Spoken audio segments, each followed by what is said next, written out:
एक अधिकारी जिसके नाम से आज बड़े बड़े रेस्टोरेंट मालिक भी सहमे हुए।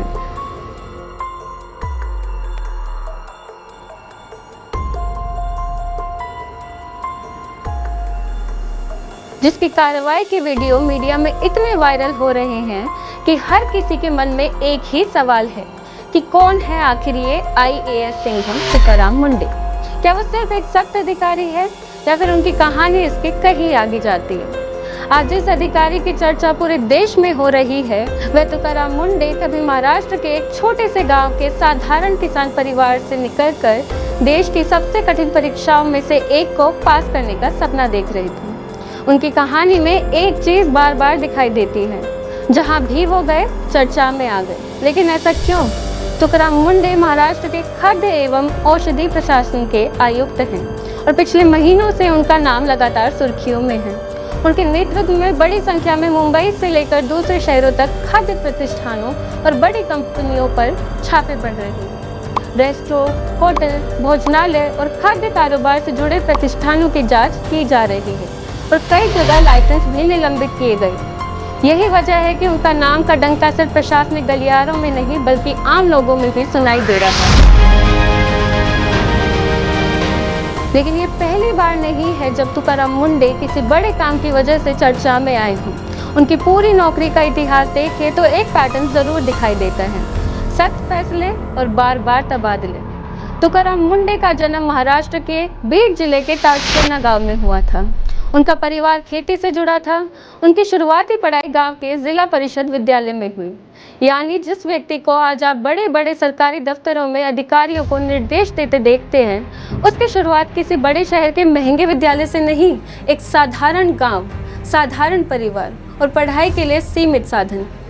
लेकिन यहीं से एक चीज़ बदलने लगी, पढ़ाई के लिए उनकी इच्छा। उन्होंने आगे की पढ़ाई की और फिर उनकी नज़र गई उस परीक्षा पर जिसे पास करना लाखों युवाओं का सपना होता है, संघ लोक सेवा आयोग की परीक्षा। लेकिन यहाँ भी कहानी इतनी आसान नहीं थी। तुकाराम मुंडे ने संघ लोक सेवा आयोग की सिविल सेवा परीक्षा पास तो की और भारतीय प्रशासनिक सेवा में पहुँचे। 2005 बैच के अधिकारी के रूप में महाराष्ट्र उनका कार्यक्षेत्र बना। लेकिन शायद उन्हें खुद भी अंदाजा नहीं रहा कि आने वाले वर्षों में उनकी पहचान सिर्फ एक प्रशासनिक अधिकारी की नहीं बनने वाली।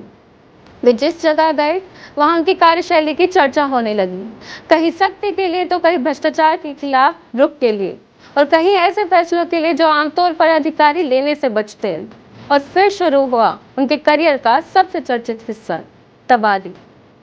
तुकाराम मुंडे के करियर के 2 दशकों में उनका लगभग 25 बार तबादला हुआ। जरा सोचिए, एक अधिकारी एक जगह काम शुरू करता है और तुरंत उन्हें दूसरी जगह भेज दिया जाता है, फिर तीसरी, फिर चौथी और फिर 5वीं। तो सवाल तो बनता है, आखिर ऐसा क्यों? क्या उनकी कार्यशैली बहुत सख्त थी? क्या उनके फैसले विवादों में रहे? या फिर वो ऐसा काम करते थे जैसा सरकारी सिस्टम में कुछ लोगों को पसंद नहीं आता? इस सवाल का एक ही आसान जवाब देना मुश्किल है, क्योंकि इनके हर तबादले के पीछे एक जैसी वजह नहीं थी। लेकिन एक बात जरूर है, उनके तबादलों ने उनकी छवि को और मजबूत कर दिया। लोग उन्हें एक ऐसे अधिकारी के रूप में देखने लगे जो अपने तरीके से काम करने के लिए जाने जाते हैं। यही सच छवि धीरे धीरे उनको उनके उपनाम तक ले गई, IAS सिंघम। मीडिया और सोशल मीडिया में उन्हें एक नाम से भी पुकारा गया। लेकिन दिलचस्प बात यह है कि खुद तुकाराम मुंडे इस छवि को लेकर क्या कहते। हाल ही में एक साक्षात्कार में उन्होंने साफ कहा कि वो सिंघम नहीं है, वो बस अपना काम कर रहे हैं और नियमों के मुताबिक कार्रवाई करना ही उनकी जिम्मेदारी है। और शायद ये ही उनकी कहानी का दिलचस्प हिस्सा है। लोगों को दिखाई देता है एक सख्त अधिकारी, लेकिन उनके अनुसार ये सख्ती नहीं, जिम्मेदारी है। और फिर आया साल 2026। मई में तुकाराम मुंडे ने महाराष्ट्र के खाद्य एवं औषधि प्रशासन आयुक्त का पद संभाला और यहाँ उनकी पुरानी कार्यशैली एक बिल्कुल नए क्षेत्र में दिखाई देने लगी, जो थी खाने की सुरक्षा। रेस्टोरेंट, भोजनालय, भंडारण केंद्र, खाद्य पदार्थों की गुणवत्ता, स्वच्छता और मिलावट। उनकी लीडरशिप में निरीक्षण और छापों की कार्रवाई तेज हुई। पद संभालने के बाद उनकी टीम ने हजारों निरीक्षण किए और कई प्रतिष्ठानों के खिलाफ कार्रवाई की। और इसके बाद उनका नाम फिर से देश में चर्चा में आ गया। इस बार फर्क ये था कि सिर्फ छोटे भोजनालय ही नहीं, बड़े और जाने पहचाने नाम भी जांच के दायरे में आ गए। कुछ मामलों में लाइसेंस भी निलंबित किए गए।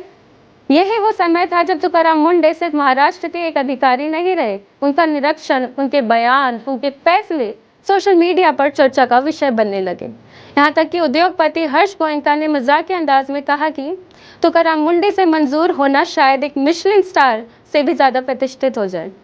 लेकिन जहाँ किसी अधिकारी की कार्रवाई की इतनी चर्चा हो, वहाँ सवाल भी उठते हैं। कुछ कारोबारी उनकी कार्रवाई को ज़रूरत से ज़्यादा सख्त बताते हैं।